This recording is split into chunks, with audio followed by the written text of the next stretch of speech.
Iqbol Mirzo. Asl ismi Iqboljon Mirzakarimovich Mirzaaliyev.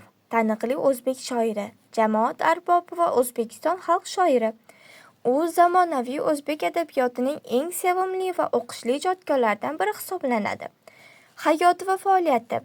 Tug'ilgan sanasi va joyi 1967-yil 1-mayda Farg'ona viloyatidagi Bag'dod tumani Qo'shtegirmon qishlog'ida tug'ilgan.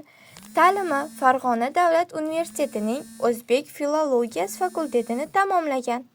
Lavozimi O'zbekiston Yozuvchilar uyushmasi raisining o'rinbosari bo'lib ishlagan va 2010-yildan buyon O'zbekiston Respublikasi Oliy Majlis Senat a'zosi, senator sifatida faoliyat yuritib kelmoqda.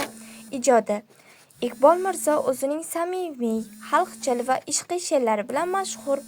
Uning ko'plab she'rlari taniqli san'atkorlar tomonidan qo'shiq qilingan.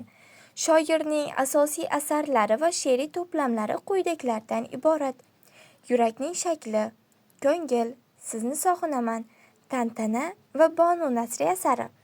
Uning Aytkel do'stim, nima qildik vatan uchun misralari bilan boshlanuvchi she'ri eng mashhur asarlardan biri bo'lib, vatanparvarlik ruhidagi eng kuchli she'rlar qatorida e'tirof etiladi.